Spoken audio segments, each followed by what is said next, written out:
Hola, hola. Sí, infaltable el hola, hola.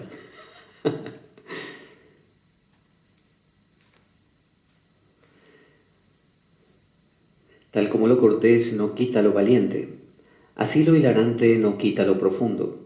Y dado que la vida es un juego, aquí comienza La espada de Damocles, la ficción más real que puedas concebir. La espada de Damocles es un programa que por mera falta de objetividad cree ser diferente. Personajes mitológicos salidos de los más profundos avernos, leyendas escabrosas y sin sentido, curiosidades inquietantes e inútiles, historias antiguas malversadas por nuestra incapacidad de entendimiento y cuentos carentes de profundo significado. También pretenderemos sin el menor éxito entender al ser humano en toda su dimensión. En suma, si quieres desperdiciar tu vida, aquí comienza La espada de Damocles, la ficción más real que puedas concebir. La espada de Damocles se emite todos los lunes de 11 a 13 horas desde los estudios de Radio Cuca 107.3 de la FM de Oviedo y también domingos alternos, como en este caso, en la Biblioteca Pública del Fontán, aquí en Oviedo, donde grabamos el programa con asistencia libre y gratuita, de 12 a 13 horas. También puedes descargar nuestros programas grabados a través de nuestra web www.espadaweb.blogspot.com, comunicarte a través de Twitter @PabloJVeloso, enviarnos un correo con comentarios, opiniones o propuestas info@espadaweb@gmail.com y también a través de nuestro grupo de Facebook puedes participar. El grupo se llama La Espada de Damocles, como no podía ser de otra manera. También puedes compartir nuestro programa todo lo que quieras y de hecho también subirlo a los canales que más te agraden, a los que tengas, de manera que el programa dé vueltas por el mundo. También te recuerdo que nuestro programa carece de sustento económico externo. Si quieres colaborar y apoyarnos, puedes hacer de cuenta que me invitas un café y dejar una donación equivalente a ello o lo que tú desees a través del enlace de PayPal que aparece en nuestro canal en iBooks. Si tienes alguna duda al respecto, puedes enviarme un correo a infoespadaweb@gmail.com y desde ya muchas gracias por ello. Pero sobre todo, sabes que no te lo puedes perder. Bueno, tenemos este domingo importante de elecciones aquí en España, donde se deciden algunas cosas cruciales. Nosotros vamos a hablar de cómo he estado de retiro durante 9 días ahí en Salamanca, en un monasterio en Las Batuecas. Bueno, ando con la temática cristiana ahí a flor de piel, así que hay un benedictino, un monje llamado Ansel Grum, que para algunos es un poco cuestionado porque busca unos sentidos más profundos a las cosas, pero considero que las propuestas que tiene son muy interesantes a la hora de que podamos rever o replantear la manera en que entendemos, en este caso, la misa. La misa. Todos hemos ido a misa en algún momento o frecuentemente para otros, algunos siguen yendo y más allá de que la disfruten mucho, poco o que se duerman en la mitad de la misa resulta un misterio porque tiene muchos significados y un lenguaje que va más allá de las meras palabras.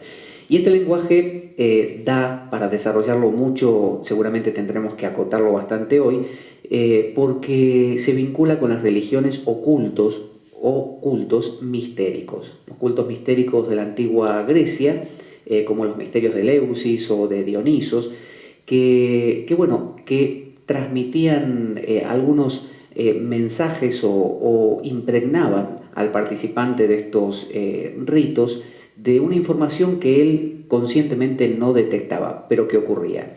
Y resulta que la misa tiene mucho que ver con esto. Así que vamos a meternos directamente en el tema. De hecho, aquí tengo también el Nuevo Testamento para un par de citas que tenemos que hacer.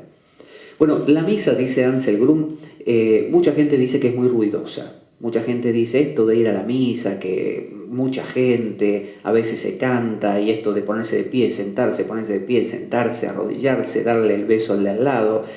Mucha gente dice, yo prefiero el recogimiento de la oración personal, silenciosa en muchos casos, ni siquiera verbal, como por ejemplo se hace en las ramas místicas de todas las religiones, incluido el cristianismo, donde básicamente se hace silencio, donde uno está en esa calma interior y oye, escucha, está abierto. Pero bueno, mucha gente dice la misa es mucho ruido, yo me distraigo, que a veces va un niño que se mueve y que alguien entra, alguien sale, otro tose, otro estornuda y es mucho. Sin embargo, dice Ansel Grun que para el que sabe ver, esta misa tiene un vestigio de un pasado sumamente rico, griego, obviamente, platónico, pitagórico, que transmite en cada uno de los símbolos pequeñitos que tiene la misa, es decir, cada gesto que hace el sacerdote, que va, que viene, que entra, que sale, que besa la mesa, todo eso transmite un algo. Y ese algo básicamente nos impregna. Es como diría Jung, el psiquiatra o psicólogo suizo, un lenguaje arquetípico. Es un lenguaje que apela a algo muy de dentro nuestro, que nosotros ni siquiera podemos hasta bloquearlo, no podemos, porque no sabemos qué es lo que nos está transmitiendo. Entonces, la Eucaristía, que es la esencia de una misa, que es la consagración de ese pan y vino y la famosa transubstanciación, ¿no? Transubstanciación, que bueno, enreda un poco la lengua, significa que las sustancias del pan y del vino se transforman en el cuerpo y la sangre de Cristo. Eso lo sabemos por haberlo oído millones de veces al ir a la misa. Entonces, eso es un misterio. Normalmente en la iglesia se habla de cosas que son, tal cosa es un misterio, es el misterio de la muerte y la resurrección. Este mismo misterio ocurría con dioses como Dioniso, que justamente murió y renació, de hecho 2 o 3 veces. También los misterios de Eleusis, donde hablábamos de Deméter, la diosa madre, cuya hija Perséfone es raptada, ¿no? La niña Coré es raptada por Plutón y ella sufre mucho y luego la recupera una vez al año durante unos meses, que son los meses que se entiende que la naturaleza florece, verano, primavera, y luego tiene que descender otra vez al mundo de los muertos. Entonces estos ritos iniciáticos, estos ritos mistéricos, tenían mucho que ver con algún dios o diosa que le pasaban cosas muy fuertes, que lo mataban y resucitaba, que descendía a los infiernos y volvía a salir, ¿no? Como le pasó a Orfeo, los ritos órficos, ¿no? Los misterios órficos. Orfeo tuvo que ir a buscar a su esposa, Eurídice, que había muerto y la intentó sacar y finalmente, como hemos hablado en algún programa, no pudo. Entonces, la base de estos cultos mistéricos era la tragedia de un dios. Entonces, dice un escritor también hablando de estos temas que es Romano Guardini, habla de el logos y el etos. El etos es la ética, ¿no? Es haz esto, no hagas lo otro. Esto es lo que corresponde, aquello no. El logos es la palabra, es aquella cosa que los griegos llamaban el nous, el intelecto, la parte más sutil de nuestra mente, como lo que se conectaría con esos arquetipos jungianos. Entonces, nosotros por un lado decimos, queremos que nos expliquen qué es lo que hay que hacer. Y se nos dice, mira, tienes que portarte bien, cumple los 10 mandamientos, o en la India nos dirán otras cosas que corresponden a sus religiones. Esa es la religión cívica. Es la religión que cualquier pueblo cumple y que sirve a los fines morales y que todos nos portamos bien, no le robamos al prójimo y punto. Eso nos ayuda a que nuestra sociedad no sea un caos. Eso vale de mucho. Sin embargo, siempre ha existido otra parte que es el logos. Todos han y hemos reconocido que existe una parte de la vida que no comprendemos, misteriosa. Es decir, yo puedo pensar muchas cosas, pero tengo un límite. Llega un punto que me pregunto cosas como ¿quién soy? ¿Por qué estoy aquí? ¿Por qué existe la vida? ¿No? ¿Qué hay más allá de lo que yo pueda pensar? ¿Las cosas que yo no veo o no pienso existen? ¿Hay más? Bueno, todo eso es un misterio. Entonces, acercarse a ese misterio, a ese silencio, como hemos hablado otras veces, no puede hacerse a través de las palabras y de las enseñanzas. No es que a uno le diga, mira, lo que tú tienes que hacer es tal cosa. Eso es el ethos, la ética. Sin embargo, el logos es como acercarnos todo lo posible a eso que es misterioso y que no podemos realmente dilucidar. ¿Y con qué herramientas uno hace ¿no? De asir a ese o aprehende a ese logos. Bueno, la única herramienta que uno tiene es no la razón, no la razón y la lógica, la de 2 más 2, 4, sino una especie de poesía.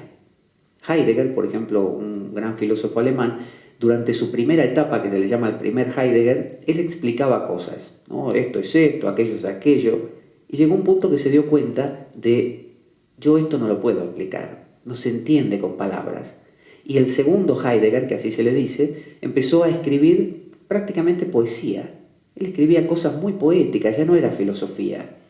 Entonces nos damos cuenta que las grandes cosas de la vida, qué es el amor, qué es la belleza, uno no la puede describir con palabras. ¿Qué busca en el diccionario? Y dice, a ver, diccionario de la lengua española, belleza, dícese de aquellas cosas que suena muy frío, muy seco, falta.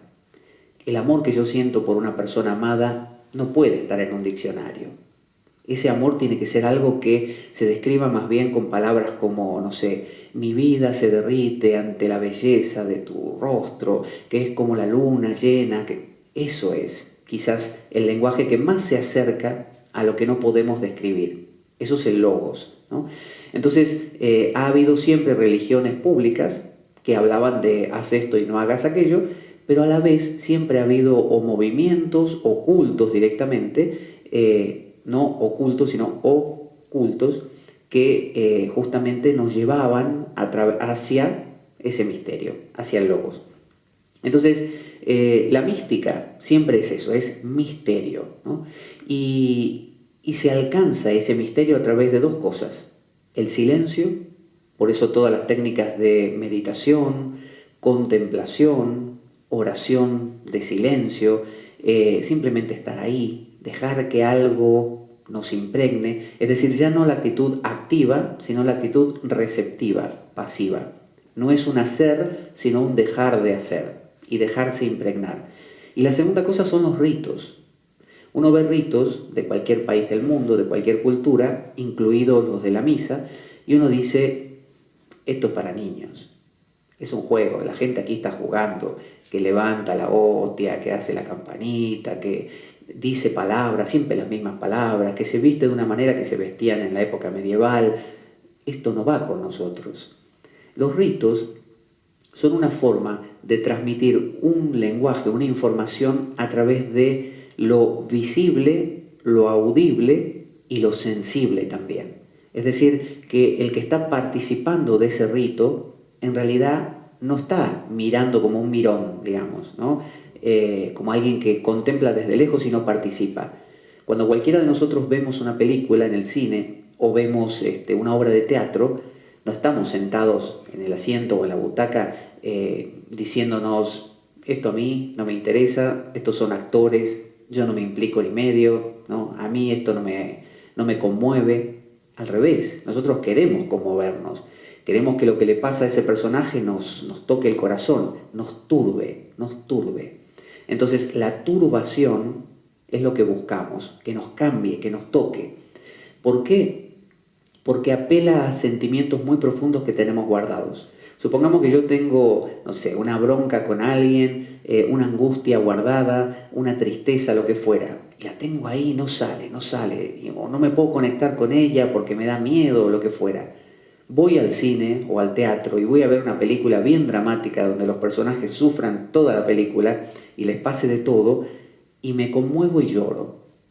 Y en esas lágrimas, en ese llorar, me consustancio, me conecto con él, me hago el actor, ¿no? Y sufro lo que él sufre y por lo tanto me permito transitar algo que me hace descubrirme. Entonces, la participación en un rito puede ser una especie de, así, cruzar los brazos y decir, ah, mira qué bien, qué tontos que son, mira lo que hacen. No sé, los derviches, mira cómo giran, parecen peonzas, por ejemplo. O consustanciarse con el tema, implicarse, y normalmente todos estos ritos que transmiten el misterio son llenos de pasión, de intensidad. El Dios, que es el protagonista, le pasan cosas, lo matan, lo descuartizan como a Dioniso, lo crucifican como a Jesús, le pasan cosas. Entonces nos hacemos uno con él, y al hacernos uno, nosotros vivimos ese sufrimiento. Entonces, el silencio y los ritos son dos vías válidas. El silencio porque nos presenta ante el misterio. Heidegger decía que el ser, o eso misterioso, se presenta retirándose. Es aquella cosa que es inasible, no la podemos coger, pero sí podemos no hacer nada y dejar que esa cosa se manifieste. Y los ritos justamente nos tocan. Entonces, Moisés, cuando se encontró ante la zarza ardiente y Dios le habló, Dios cuando él le preguntó, ¿quién quieres que diga ante el faraón que eres? Y Dios le dio dos respuestas. Le dijo primero, soy el Dios de tus padres, de Abraham y de Jacob, y luego le dijo, yo soy el que soy. La primera respuesta es la religión cívica, es yo soy el Dios de tus padres, es decir, hazme los ritos que hay que adorarme, hay que hacer tal y cual cosa, cumple. Y después le dio otra cosa más, yo soy el que soy. ¿Qué significa eso? Qué cosa misteriosa, qué cosa rara, ¿no? Entonces, el misterio es lo que nos conecta con algo mucho más profundo. Entonces, teos, la palabra teos en griego, viene de teastai, que significa ser visto. Job, en el Antiguo Testamento, el que le llaman el santo Job, ese que sufrió tanto, en un momento le dice a Dios, yo te conocía de oídas, pero ahora te he visto. Entonces, conocer de oídas es como la religión cívica. Bueno, uno va a misa, cumple, te hace el rito tal, la peregrinación a tal lugar, en la India hará el puya, los ritos budistas en el budismo, en el Islam irá a dar vueltas a la Meca, a la Kaaba, lo que tenga que hacer. Pero hay una parte mayor que es el ver directamente, el experimentar. Entonces, cuando uno ve la película, ve la obra de teatro, participa del rito viendo, implicándose, ahí uno entra en el misterio. Entonces, hay un gran valor en lo visible, ¿no? Estos ritos tienen todo un contenido visible que impacta. Se habla de ver, esto es muy platónico, Platón hablaba de un mundo sensible y un mundo inteligible, y decía que este mundo es la versión distorsionada del verdadero mundo. Entonces, estos ritos lo que nos dirían es que a través de dejarnos impregnar por estos arquetipos, empezamos a ver algo que está más allá de lo que vemos corrientemente. Entonces, el teatro es una especie de juego-visión, así lo traduce Ansel Grum en alemán, juego-visión, que al español no se puede traducir en una palabra. Juego-visión, porque es un juego. Cuando yo voy al cine o al teatro, estoy jugando a que me convierto en ese que estoy mirando en la pantalla. Y es un teatro a la vez, porque en el teatro ¿qué hay? Drama y comedia, como los antiguos griegos. Pero sobre todo la tragedia, decían los griegos, Aristóteles mismo decía que la tragedia era la que producía la catarsis. La catarsis es el cambio profundo en un ser humano. Entonces, el teatro acaba siendo el espejo de nosotros mismos. Cuando uno va al teatro, ve toda la gama de emociones. De hecho, uno puede elegir. Uno dice, bueno, tengo ganas de que me saque a colación o que me saque a la superficie la angustia. Entonces me voy a ver una película bien angustiosa, donde al personaje lo persiguen, lo maltratan, lo secuestran, lo golpean. Y uno piensa, o un amigo de uno le dice, qué masoquista, vas a ver esa película. Pero bueno, así como uno le apetece a veces comer una cosa dulce y otras veces una salada, porque como uno dice, el cuerpo me lo pide, bueno, el corazón a veces pide sufrimiento porque necesita sacarlo a la superficie, por empatía. Entonces, las catarsis del teatro y del cine no son conscientes. Cuando yo estoy viendo una película, yo no me entero lo que me pasa. Yo sé que lloro, sé que me río, sé que me pasan un montón de cosas. En el fondo sé que eso me está sanando. Que yo salgo de esa película como nuevo. Aunque lloré y tengo la cara desfigurada de tanto llorar. Pero bueno, esa catarsis, la misma que ocurre en un rito, yo miro el puya, que le pueden hacer los hindúes a Kali, y escucho campanita, incienso, la florcita que le ofrecen, el agua, la miel, todo lo que le puedan ofrecer, ¿no? Y yo, si me preguntan, bueno, nada, es una estatua y un señor que está haciendo unos gestos con los brazos, y gente que canta, y nada más. Si me preguntan de la misa, bueno, nada, es una mesa, un señor que entra, que en algún momento levanta para supuestamente consagrar hostia y vino, y convertirlos en otra cosa, todos comen de eso y se van a su casa. Sin embargo, pasan cosas, porque es una obra de teatro. Entonces, la catarsis, decían los griegos, es una purificación del espíritu. Entonces, por inercia, podríamos decir que lo igual atrae a lo igual. Entonces, si nosotros nos exponemos ante algo, una historia de sufrimiento, saca a colación nuestro propio sufrimiento. Si nos exponemos a una comedia, saca a colación nuestra alegría. Quizás yo tenga la alegría muy atascada y no la pueda sacar, entonces me miro una comedia, me río y eso me transforma, ¿no? Me hace más feliz, más alegre. Entonces la catarsis es básicamente vaciarse para poder recibir una otra cosa nueva que me transforma. Esa transformación se le llama a veces metanoia, hacer un cambio radical. Yo puedo hacer un cambio racional, por ejemplo decir, a partir de ahora no voy a comer más dulce por una semana. Esa es una resolución racional, no vino de la emoción, vino de que leí un artículo donde decía que comer azúcar era malo. Entonces eso dura poco porque me implica poco, me implica solo lo racional. Pero si yo voy a ver una película donde una persona que tiene diabetes come azúcar y se enferma y se muere y sufre y le tienen que cortar antes las piernas y todo eso, eso a mí me va a impactar, me va a hacer una catarsis, una purificación y luego probablemente yo deje de comer azúcar. Hice una metanoia, pero porque me implicó emocionalmente. Y en estos ritos la implicación es triple. Uno ve, uno oye, pero también uno participa corporalmente. Fíjense que en la comunión cristiana uno comulga, uno se come, uno está comiendo algo físicamente. No solo camina, que se mueve, se sienta, se pone de pie, sino que se traga algo. Está haciendo algo físico. Además está haciendo algo emocional. Está escuchando la historia de alguien que lo mataron, lo crucificaron, lo torturaron, murió, tuvo 3 días entre los muertos, resucitó, la alegría de la resurrección, una serie de cosas. Entonces, purgarse viene de purumagere, que significa acto puro, ¿no? Purificarse. La catarsis es una purificación de actos egoístas. ¿Cómo uno puede purificarse a nivel individual? Conectándose con algo más grande. Yo no puedo purificarme por mí mismo, porque soy egoísta, a mí me importo yo. Pero si yo me vuelvo un participante, no de un grupo necesariamente de personas, sino de una idea, que es la idea arquetípica del sacrificio, ¿no? Sacrificere, ser sagrado, el sacrificio, sea de Cristo, sea de Dioniso, sea de Deméter, sea de Apolo, sea de Mitra, de quien sea, si realmente me consustancio con ese Dios, yo estoy muriendo, estoy transformándome. Se impregna en mí la idea de que, oye, hay que darse, que es lo mismo que en otros ámbitos sería volverse el ser, ¿no? Volverse el todo, volverse Dios, divinizarse. Entonces la catarsis es una purificación de actos egoístas. Y la catarsis es una limpieza a través de un silencio que puede escuchar una palabra, que puede escuchar algo, o también llamado eso contemplación. Cuando uno se sienta en meditación o contemplación está vacío y se deja llenar de algo más grande.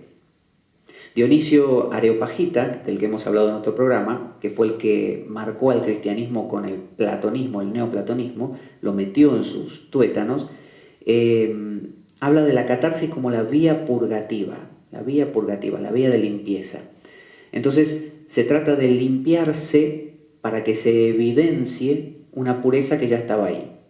Es decir, si yo soy un egoísta y me importo solo yo, voy a estar desconectado del resto del universo porque el universo es conexión, es unión. Entonces voy a sufrir. La idea de participar de estos ritos visibles, audibles, sensibles, que me transmiten la idea de hay que darse, hay que morir por el otro, hay que entregarse.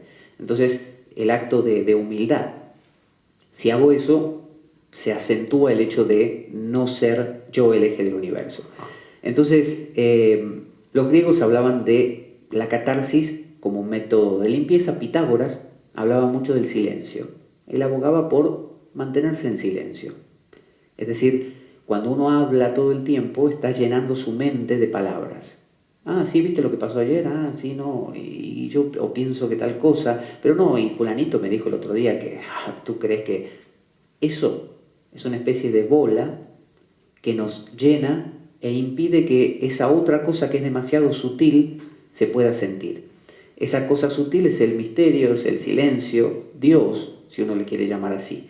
Entonces, los griegos a través del teatro o del culto provocaban lo que se llama una redención, ¿no? El Cristo se entiende que es el redentor, ¿no? El que redime. ¿Qué es redimir? Es ayudar a limpiarse de aquello que me mantenía separado de. Eso es la idea de religión, religar, volver a unir. Entonces el evangelista Lucas, por eso aquí traje este evangelio, plantea todo su evangelio, como lo hemos hablado en otro programa, como una obra de teatro. Lucas hablaba, no sabemos quién fue Lucas porque se le atribuye a Lucas, pero no se sabe quién es. Teóricamente era un médico y todo eso. Él hablaba para los griegos, y como sabía que los griegos vivían todo a través de esto, de tragedia, de mitos, ¿no? Porque muchos de estos cultos mistéricos venían de Egipto. Sin embargo, en Grecia es donde realmente cobran esa fuerza mistérica. Parece que a los griegos les encantaba este tema. Entonces él plantea su evangelio como una obra de teatro. Entonces, en el verso 47 y 48 del capítulo 23, Lucas dice, cuando Cristo muere, dice, al ver el centurión lo que había sucedido, glorificó a Dios diciendo, verdaderamente este hombre era justo. Y toda la multitud que había concurrido, ahí están los participantes, concurrido, Lucas quiere mostrar que es como un rito mistérico, para presenciar aquel espectáculo, al ver lo sucedido, regresaba a sus casas golpeándose el pecho. Es decir, no eran tipos que estaban ahí mirando y dijeron, ya terminó, vamos para casa. Eran tipos que realmente eso los tocó, se golpeaban el pecho, es decir, los turbó. Turbar o conturbar a alguien es cambiarlo, es tocarle una fibra, es que no pase desapercibido. Entonces, él plantea a Lucas su historia como una obra teatral porque entiende que el teatro nos cambia, ¿no? El drama. Apolo, por ejemplo, era un dios de purificación y se usaban, los judíos también lo hacían, técnicas como el lavado, el participante tenía que lavarse, la aspersión, como aquí en el cristianismo cuando el sacerdote echa el agua bendita con esa especie de martillito que tiene agujeros, ¿no? Y que tiene un nombre que ahora no me acuerdo, y lo echa y la persona se ve bañada con esa agua y se limpia. Los judíos cuando sacrificaban un buey, un toro, lo que fuera, un cabrito, recogían la sangre porque salía por un costado, se entendía que esa era la sangre que Dios ya había probado y se la echaban a la gente. La gente se iba de ahí manchada de sangre, de la víctima del sacrificio, purificada. Pero claro, era una religión cívica. La religión cívica es obligatoria. Si uno no participa, está mal visto, porque colabora con el bien común. Sin embargo, la religión mistérica no, es optativa. Uno puede entrar o no al misterio. Entonces, la purificación es la trascendencia de las pasiones personales, lo que me importa a mí, y me convierto en una especie de algo arquetípico, más grande. A través del fotismos, que es la iluminación que el Dios da, cuando uno está ante estos ritos, es iluminado. Uno ve una película, uno ve una obra de teatro y uno dice, claro, comprendió algo. Esa es la iluminación. Y también a través de la enosis, que es la unión con el Dios. Cuando yo veo la película, yo no veo al actor y digo, eso es una pantalla, eso es un actor, hizo otras películas, esta es una de tantas, en realidad esto es una escena, hay camarógrafos ahí detrás. No, en realidad uno es el actor y sufre por todo lo que le pasa. Entonces, Aristóteles decía que la tragedia griega purifica porque produce dos emociones, el temor y la compasión. Cuando a mí me da pena, compasión, pobre la persona esa lo que le está pasando, ¿cómo puede ser que lo estén torturando así? Y por otro lado el temor de, oye, ¿y si esto me pasara a mí? Yo también estoy expuesto a un accidente, estoy expuesto a una muerte, estoy expuesto a que me hagan daño, estoy expuesto a que me muera, yo mismo. Entonces ese temor me toca. Es lo que también Heidegger decía, el ser auténtico es aquel que se enteró de que va a morir y no lo intenta tapar con diversión y con cosas superficiales como para olvidarse. Dice, oye, yo voy a morir, por lo tanto me sitúo donde debo. Soy un ser que tiene una vida limitada, que puede disfrutar, pero que voy a morir. Entonces, la conversión interior, una palabra griega que es hipestrepón, no sé, quizá lo pronuncié terriblemente, hipestrefón, es la conversión interior. Eso es lo que Lucas dice, cuando la gente se volvía golpeándose el pecho, era como diciendo, ¿qué pasó aquí? ¿Y qué me pasa a mí? ¿Y qué significa esa persona ahí crucificada? Y puede ser que me toque a mí mañana, que yo meta la pata y los romanos me crucifiquen. ¿Hasta dónde tengo que cruzar las líneas? ¿Qué tengo? Eso es la conversión. No empezar a creer en un Dios o no creer, eso da igual. Eso es más externo. Entonces, Lucas lo traduce como se volvían, pero debía ser, en realidad dice Ansel Grun, se volvían turbados y se convertían interiormente. Hay gente que va a ver una película con un amigo, los dos salen del cine y uno de ellos le dice al otro, ¿qué te pareció la película? Oh, dice, me mató, ¿no sabes? Me dejó pensando, me traumó. Y el otro le dice, no, a mí no. A mí me pareció mal hecha, miré, tenía unos errores. O sea, el otro no se consustanció con la película. No se hizo uno, esta que decimos la enosis. No se unió. Por lo tanto, no le afectó. Entonces, el temor, la conmoción, moverse conmovido, estoy conmovido, me estoy moviendo contigo, ¿no? Me conmoviste, ¿no? Me arrastraste. Si eso no pasa, uno realmente no se implica, y si no se implica, no cambia. Entonces, para los padres griegos de la Iglesia, la Eucaristía no es solamente una transustanciación. No se trata de que lo levantamos, se convierte en sangre y cuerpo de Cristo, todo lo comemos y nos vamos para casa, sino como la presencia de ese Cristo constante como misterio y como teatro, como ambas cosas. Detrás de todos esos símbolos está el misterio, el mismo misterio que encuentra un meditador en la meditación, solo que aquí la vía de acceso son los símbolos, ¿no? Colores, sonidos, movimientos, todos pensados, obviamente rectificados a lo largo de milenios, herencia. Tengan en cuenta que las primeras religiones mistéricas que se conocen provienen del Neolítico, 8500 a.C., y en Grecia del 600 a.C. Los misterios de Eleusis, por ejemplo, que duraron hasta el 300 y algo, porque a partir del 300 Teodosio fue quitando todo lo que era no cristiano. Entonces eso produce una metanoia. La Iglesia Católica reconoce esta metanoia, pero la escolástica aquiniana, o sea, Santo Tomás de Aquino, la convirtió de consustanciación en transustanciación. La escolástica fue un movimiento muy racional que pretendía a través del análisis pormenorizado de las Escrituras derivar qué es lo que quería decir Dios. Y el propio Santo Tomás de Aquino, que escribió la famosa Suma Teológica de muchos tomos, muy densa, densísima, muy aristotélica, cuando la estaba por terminar, esto lo hemos contado, tuvo una experiencia muy profunda de este misterio y al tener esta experiencia decidió no continuar con la escritura. Y su discípulo le dijo, maestro, complétela, le falta un tomo, y no quiso completarla. Así que la completó su discípulo. Es decir, que la religión cívica, lo aquiniano, lo de Tomás de Aquino, lo escolástico, lo racional, tiene un límite y no satisface, no se compara con el misterio. Entonces, para los griegos, misterión, ¿no?, era totalmente cultual. El misterio estaba en el culto. Es lo mismo que el Tantra en la India. Está la religión védica, que es para todos, ¿no?, que todos cumplen, que todavía existe como la adoración de Krishna, de Shiva, de Durga, de quien sea, al estilo védico, pero luego hay otra cosa que es como tántrico, ¿no?, más profundo, que tiene unas características muy marcadas. En la antigua Grecia los cultos más fuertes eran Dionisos y Deméter. El participante se beneficiaba de la salvación. El que participaba se salvaba.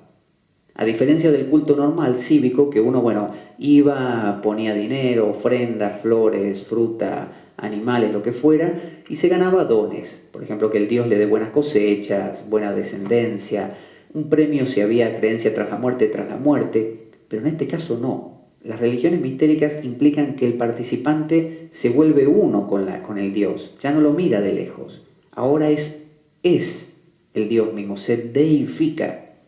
Entonces, las religiones mistéricas proponían la sotería, o soteria, que es la salvación, no histórica del Dios, sino atemporal.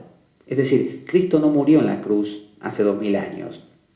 Cristo soy yo en esa misa, muriéndome y renaciendo yo mismo, otra vez transformado. Esa sería lo que se produce. ¿Me entero o no me entero? Igual se produce. ¿Me entero más? Bueno, mejor, porque puedo colaborar con el proceso, relajándome y entregándome. No me entero de nada. Igualmente se produce, pero no con la misma intensidad. Entonces, el culto mistérico implica ver rituales, se apaga, ¿no? De rato el micrófono. Ver rituales y también oír una enseñanza. No solo es ver cosas que se hacen, sino que también hay una lectura de una escritura, sea lo que sea, la escritura del Tantra no sé qué, el Sutra budista o el Evangelio o la Biblia, el Antiguo Testamento. Esa enseñanza complementa lo que se está viendo. Entonces, el hombre que asiste a un ritual mistérico, a un culto mistérico, se deifica. Yo no miro, yo soy. Eso tiene que quedar muy claro porque es lo que diferencia a una religión cívica de realmente un culto mistérico. Cuando uno va a misa, uno es Cristo. De hecho, el oficiante, el sacerdote, se le considera un alter Christus, es decir, un otro Cristo. Se considera que el oficiante es Jesús en ese momento. Está haciendo las veces de... El misterio cristiano, para explicar en qué consiste comparado con el de Dioniso o el de Deméter, es básicamente un Dios o hombre Dios que nace, anuncia una buena nueva, ¿no? Hace una obra, cura enfermedades, muere en la cruz finalmente, resucita después de eso y es llevado al cielo. Ese sería el misterio. ¿Vieron cuando dicen, este es el misterio de nuestra fe? Anunciamos tu muerte y proclamamos tu resurrección, ven Señor Jesús. Es decir, ese es el misterio. Misterio quiere decir que si yo lo quiero entender, digo, pero ¿qué es esto? ¿Cómo que nace, que lo crucifican, que resucita? ¿Dónde están las pruebas científicas? No hay ninguna. Es un misterio, es un culto mistérico, es una historia arquetípica que la vas a encontrar en todas partes del mundo, incluida en el cristianismo, y no por eso tiene menos validez para cambiar a una persona, para producir la metanoia. La Eucaristía entonces es una obra teatral, con sonido y con imagen, que representa, lo vuelve a presentar cada vez el misterio este de Cristo. En toda la misa ocurre el nace, anuncia. Cuando anuncia es cuando se lee, por ejemplo, el Evangelio, son sus hechos, cura enfermedades, muere en la cruz, resucita y es llevado al cielo. Eso en todas las misas. Entonces, mirando, contemplando, participando, somos introducidos al misterio. Es un mirar activo, no ocioso. O sea que la persona que está en la misa y está mirando para los costados, ese no le va a funcionar mucho la cosa. Entonces es un entrar en el juego, un implicarse. Ahora hablando de la misa en sí, vamos a contar, estamos siguiendo lo que explica Ansel Grun, vamos a contar algunos elementos propios de la misa para que veamos cómo esto funciona. Primera cosa que ocurre en una misa, ¿no? Uno está sentado esperando que entre el celebrante, y entra el celebrante con el evangeliario en alto, ¿no? Un libro así que lo levanta. Puede ser él, pueden ser sus ayudantes, lo levanta. Eso simboliza que entra Cristo a la cuestión, ¿no? Como diciendo, momento, acá está entrando Cristo, está entrando el Dios del que vamos a hablar, el que nos va a impregnar, en el que nos vamos a convertir, está entrando. Cada culto mistérico tendrá su manera, esta es la manera cristiana. Simboliza que Cristo entra al juego, planteémoslo la misa como un juego. Bueno, está entrando Cristo aquí. Se preceden unas velas, Normalmente esos acólitos traen velas, como diciendo que este es un acto luminoso, que nos va a llenar de claridad, que nos va a abrir los ojos, ¿no? Nos va a abrir los ojos. Símbolo de la luz que destierra las tinieblas, de la catarsis. Todo con alegría. Es dejar que Jesús entre al propio corazón. Entonces uno dice, todo eso con un gesto de entrar en un libro, es un gesto tácito, es algo que es universal. Es alguien entrando, velas, alegría. Es como decir, uno piensa en el color azul y piensa en el cielo y en el mar. ¿Y qué le da la sensación? Infinitud. ¿Qué piensa en el rojo? Bueno, piensa en la sangre y en el corazón, en la pasión. Eso es universal. Entonces, ¿qué hacen los presentes? Se hacen la señal de la cruz. Al hacer la señal de la cruz es como decir, entro en el juego, quiero entrar, yo estoy dentro, ¿no? Una aceptación. Obviamente, la cabeza, la mente, implico mi mente en esto, implico mis vísceras, ¿no? Mi parte corporal, mi cuerpo también va a estar aquí, implico mi inconsciente, mi lado izquierdo, e implico mi consciente, mi lado derecho. Estoy completo aquí dentro, yo juego. Entonces, todo en este teatro visión de nosotros ahora está metido dentro.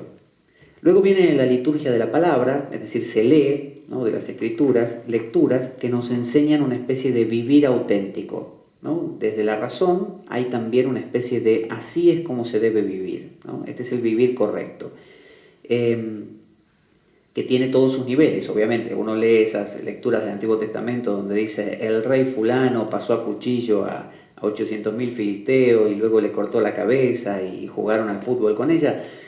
Y uno dice, es medio cruel el asunto. Sí, pero Orígenes de Alejandría decía que todo tiene 3 niveles de profundidad y de interpretación, que uno puede eso mismo interpretarlo como algo muchísimo más profundo. Entonces, quedarse con lo meramente bélico, que normalmente en el Antiguo Testamento ocurre, es medio superficial. Entonces, la palabra normalmente es como un koan. La palabra que se lee, por ejemplo, Jesús iba y se cruzó con una higuera y quiso comer un higo y cuando la fue a ver estaba seca. No tenía higo, perdón. Entonces la maldijo y la higuera se secó. Eso es un koan. Eso es un dicho que no tiene razón, no tiene lógica. ¿Por qué maldijo a la higuera? Si curaba enfermos, resucitaba muertos, ¿por qué no tocó la higuera y maduró y le dio un higo? ¿Por qué la tuvo que maldecir? Entonces, así como eso, hay muchas historias que no se sabe, hasta las parábolas, uno lee la parábola del buen pastor o del sembrador. Si uno dice, claro, significa que del buen samaritano que hay que ayudar a los que tienen necesidad. Eso es racionalizarlo, la mataste ahí. En lugar de eso es, déjala flotar, déjala ahí, como un koan, déjala la parábola, no la resuelvas. Entonces, si uno escucha en la misa esa lectura con esa actitud, muchas cosas pueden suceder. Entonces, la palabra que se lee implica pensamientos, sentimientos y también el inconsciente. Aquí, en una cita de Juan, del Evangelio de Juan 15:3, dice, aquí, vosotros, dice Jesús, ya estáis limpios por la palabra que os he dicho. La palabra que cambia. Es como eso. Si yo digo algo desde el ethos, desde la ética, hay que portarse bien, hay que cumplir esto y lo otro, eso hasta crea resistencias. Pero si yo digo una palabra que es rarísima, y digo, no sé, como en el zen, ¿no? Japonés, digo, cuando viene a preguntarle el discípulo al maestro, maestro, no sé, ¿cómo debo lograr el equilibrio interior? Y el maestro le responde, los lirios en el campo, o la lluvia en el tejado. Y el discípulo dice, ¿y qué es eso? La idea es dejarlo ahí, que eso justamente nos transmite la idea de que todo lo que resuelvas con tu mente no es el misterio, no es el silencio, no es la respuesta. Por eso en la India dicen neti, neti, no es esto, no es esto, no es esto. Entonces, ¿cómo se alcanza el misterio? No se lo alcanza, uno se abre al misterio, sea silenciándose o sea participando de un ritual. Entonces, luego se acerca el pan y el vino. Alguien trae el pan y el vino como ofrendas, lo acerca y lo pone sobre la mesa. ¿Se escucha ahí? Sí. Y entonces el pan representa, vieron que dicen los esfuerzos, el sacrificio de la gente que trabaja, este es el pan. y el cáliz representa el sufrimiento de la gente que exprime la vida y qué sé yo. Bueno, el pan representa la sal de la alquimia, ¿no? Representa todo lo que es corporal, representa mi cuerpo, mi esfuerzo, mi trabajo, mi sensación de yo soy este, ¿no? Y el cáliz representa el azufre de la alquimia, representa la sangre, representa la pasión. Y la pasión puede ser el deseo de quiero tal cosa desesperadamente, el amor que puedo sentir por alguien o el amor divino. Tiene todos esos niveles. Entonces puede ser deseos negativos como deseos positivos. Eso es lo que se va a purificar. Yo estoy presentando mi cuerpo y mi pasión, cuerpo y sangre, y dejando que al hacerse uno con ese Dios se transforme. Entonces yo voy a salir de ahí con un cuerpo nuevo y una pasión nueva. Entonces, vieron que se mezcla un poquito de agua. El sacerdote pone un poquito de agua mezclado con el vino. Cuando lo pone en el cáliz, le echa un poquito de agua. Esa agua es el participante, somos nosotros. Es como decir, no sé, este es el rito de Dioniso, que va a morir, genial. Vamos a agregarle una pizca de nosotros, porque nosotros también queremos estar ahí y queremos que nos pase lo mismo, porque para eso venimos. Entonces, esa agua que se echa y que diluye el vino es la gente, el participante. Y el vino es la pasión de Dios, es el deseo, el eros, que mueve todas las cosas, que se puede expresar como mi deseo de comprarme un par de zapatos o como el deseo de trascendencia. Entonces yo quiero catarsis, yo quiero purificar mi deseo, no quiero estar deseando, no sé, caramelos y chocolates. Yo quiero desear cosas realmente importantes, profundas. Yo no quiero con mi cuerpo hacer tonterías, cosas simples. Yo quiero realmente que ese cuerpo sea el motivo de cosas realmente trascendentes. Entonces por eso se ofrendan. Luego viene la epiclesis, que cuando el sacerdote pone las manos así y ora para que eso se transforme y convierte en cuerpo y sangre de Cristo. Entonces alza el pan y el vino, las dos cosas. Y al mirarlos, el participante constata visualmente, como diciendo, mira, sí, es realmente el cuerpo y la sangre del Dios ahora, ¿no? En este caso de Cristo. Esa es la transustanciación. ¿Pero de quién? ¿De Cristo, de Dioniso, de Deméter? No, mía. Yo soy el que se está transustanciando. Yo estoy mirando eso y diciendo, estoy transformándome. Soy la divinidad ahora mismo. Aham Brahmasmi. Yo soy Brahman. Yo soy aquello, ¿no? Entonces, el sacerdote levanta, luego pone el cáliz abajo y levanta la hostia así, redonda. Y, y dice esa frase de por Cristo, por Él y en Él, a ti Dios Padre Todopoderoso, en la unidad del Espíritu Santo. Todo. Entonces, ¿qué es eso? Es el símbolo de la resurrección. Está el sol saliendo por sobre el horizonte, está elevándose, como diciendo, está el sol invictus, como decían los romanos, está renaciendo. Entonces, ¿qué nos transmite eso? Oye, tú, participante, estás renaciendo, mira, estás cambiando. Fíjate, está subiendo el sol, eres otro.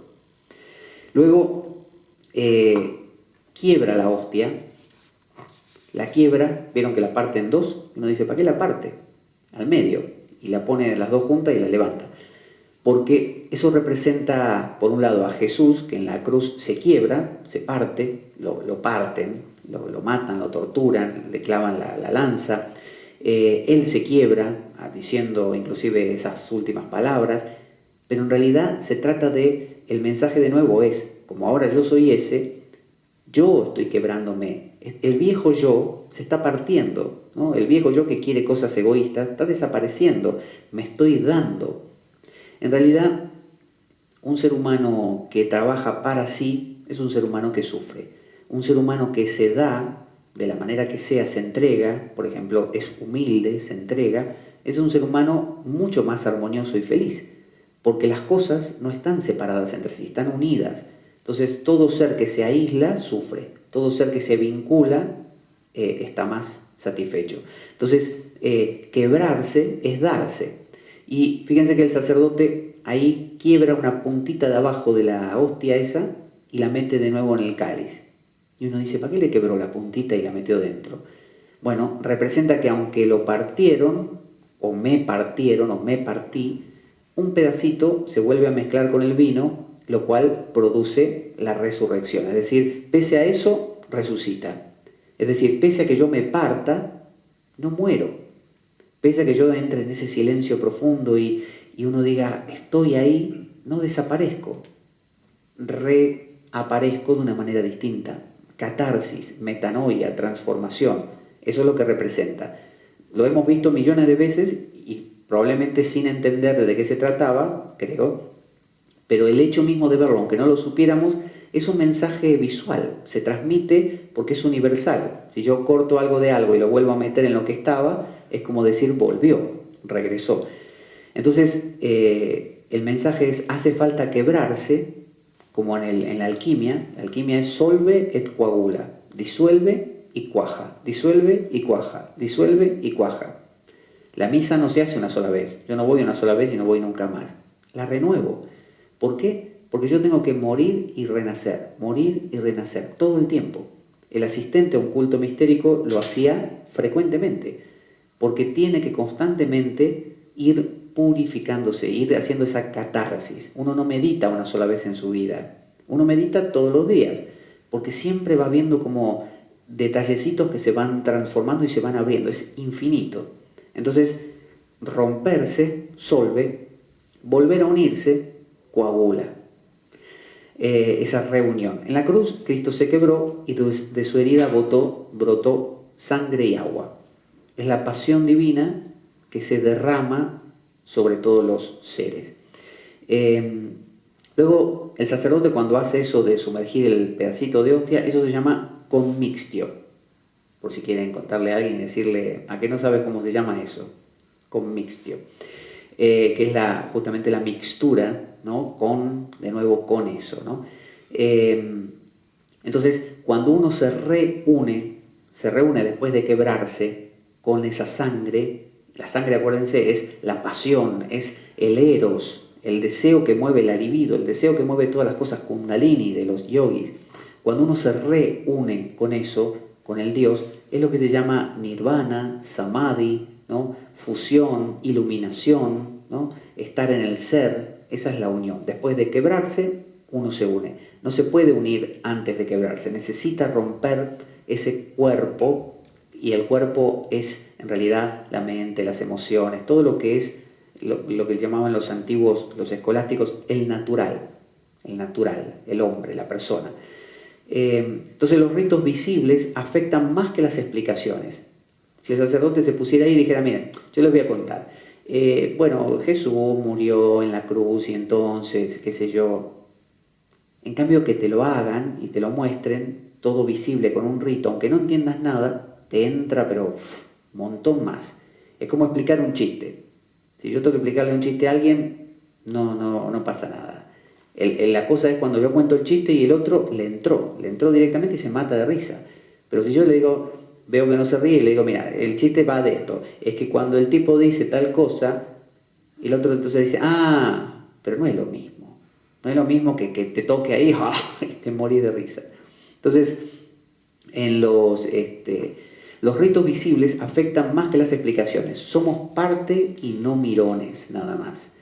Que en francés sería como voyeur. Voyeur. En los ritos mistéricos se comía la comida del dios. Era muy común comerse un pedacito de... el rito mitraico era matar un toro, el rito de Dioniso o de Deméter, siempre había una especie de desmembramiento, normalmente del masculino, del hombre que moría y volvía a renacer, por ese símbolo de fertilidad. Por eso todos los cultos mistéricos son agrarios, derivan de lo agrario. Por eso pan y vino, bien agrario, ¿no? El grano que se siembra bajo la tierra, que desaparece, uno dice, ¿dónde está el grano? No está. Tiempo después que sale la planta y uno dice, mira, de la nada murió, estuvo ahí adentro el grano y salió la planta. Es un símbolo de morimos pero renacemos, cambiamos, ¿no? Entonces, daría para hablar mucho de los cultos mistéricos, que ya lo haremos en alguna ocasión, ahora no nos da tiempo. Entonces se comía la comida del Dios, y aquí se come el cuerpo y la sangre de Cristo que ahora somos nosotros, es decir, nos consustanciamos con el Dios. El cuerpo nos da una vida nueva, corporal, y cuerpo no es solo esto, la carne, cuerpo es las emociones, la mente, ¿no? Todo lo que es sal.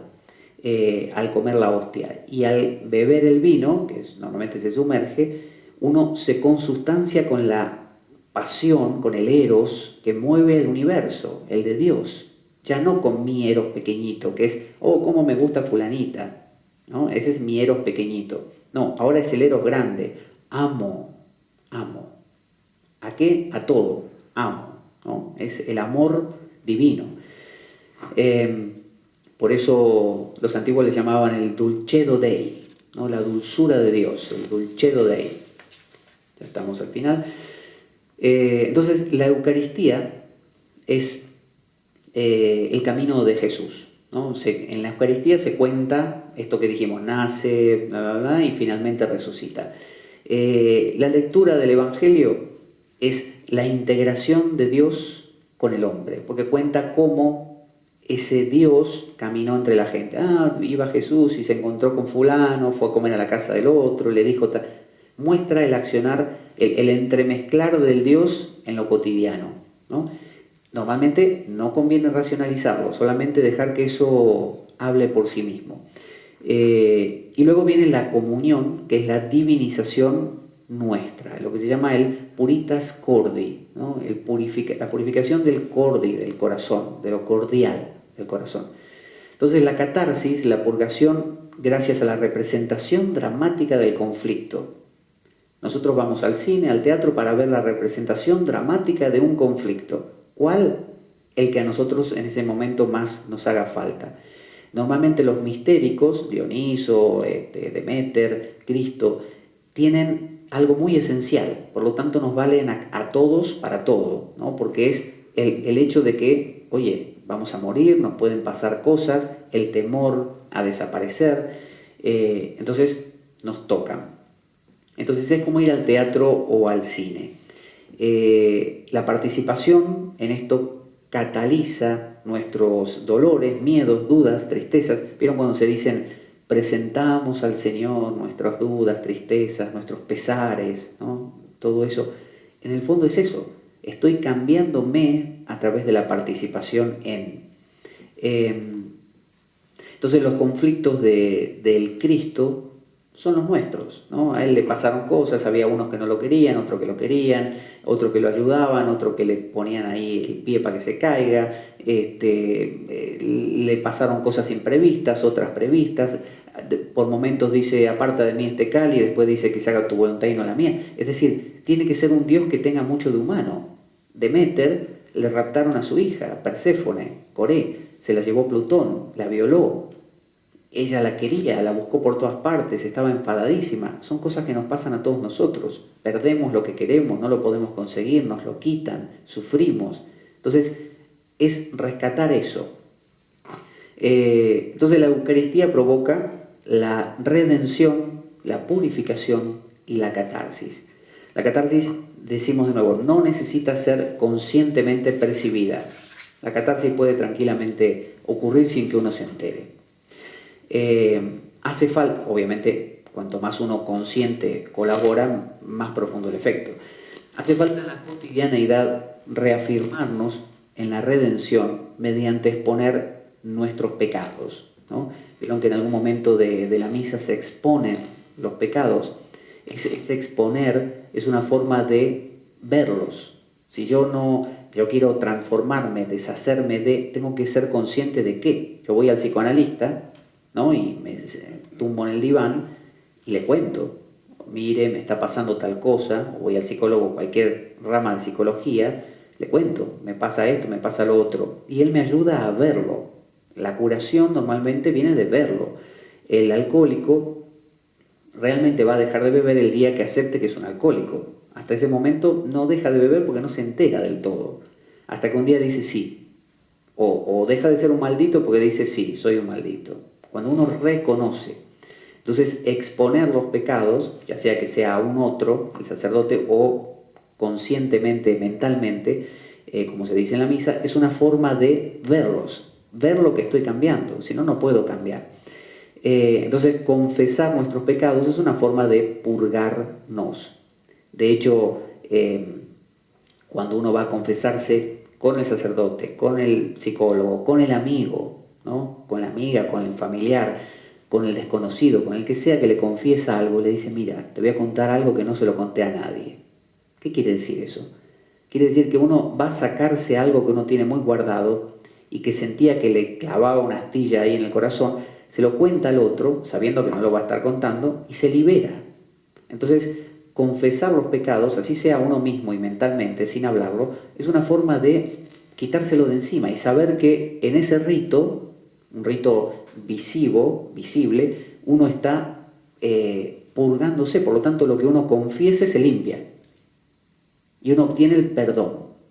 Qué agradable que es cuando un amigo dice, uno le contó lo terrible que hizo y el amigo dice, bueno, mira, no te preocupes, a mí también me pasó algo así, es normal, es normal. Uno se va de ahí como si, no sé, el mundo que llevaba en los hombros ya no lo tuviera. Eso es haber sido perdonado, digamos.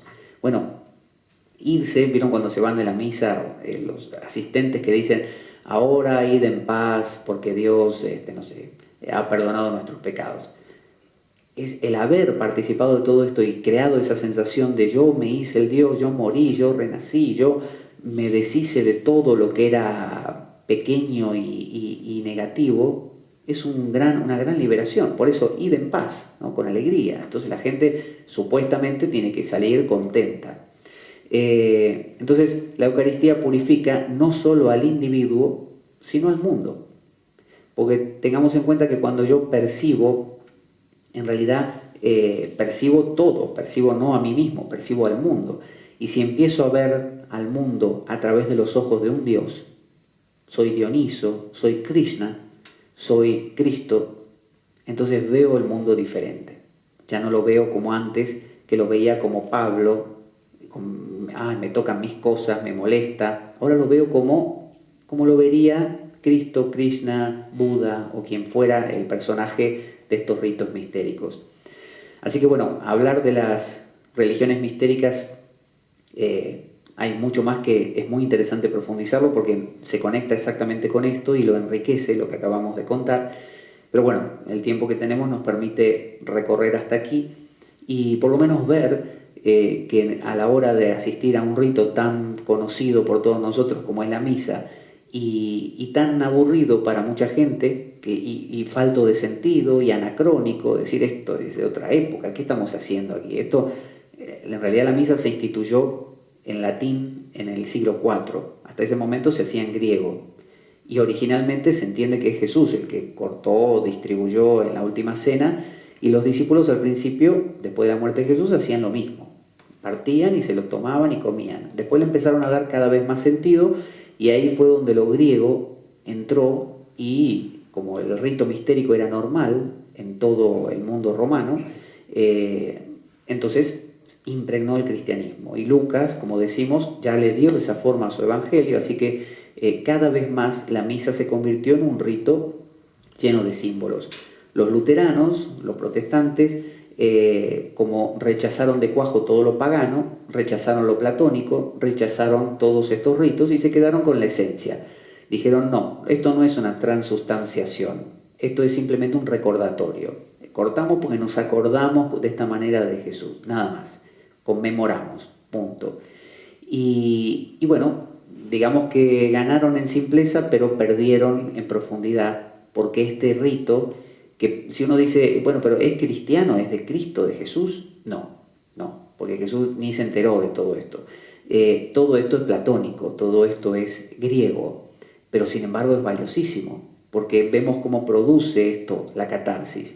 Si no, así como los misterios de Eleusis duraron, no me acuerdo si 1000 años, sin parar y con mucha intensidad, no decayó, de la misma manera los ritos de la iglesia ahí siguen, porque cumplen una función. Por más que resulten aburridos para muchos, en realidad cumplen una función muy evidente, muy eficiente. Por eso la próxima vez que nos toque ir, podemos cambiar un poco la visión y decir, mira, ahora entiendo por qué es esto y colaboro con este proceso, me entrego. Es como aquel que hace la meditación porque todos la hacen y se sienta y hace lo que hay que hacer. Ese no va a tener tanta profundidad como el que realmente está compenetrado con el asunto. Lo mismo con la misa. Entonces, dado que la vida es un macabro juego concebido por una mente perversa, únete a nosotros el próximo domingo, domingos alternos aquí en la Biblioteca Pública del Fontán, o también los lunes de 11 a 13 horas, todos los lunes desde los estudios de Radio Cuca, cuando escuches las siguientes palabras: la espada de Damocles, la ficción más real que puedas concebir. Buena vida para todos, buena semana y avante Damocleanos. Muchas gracias.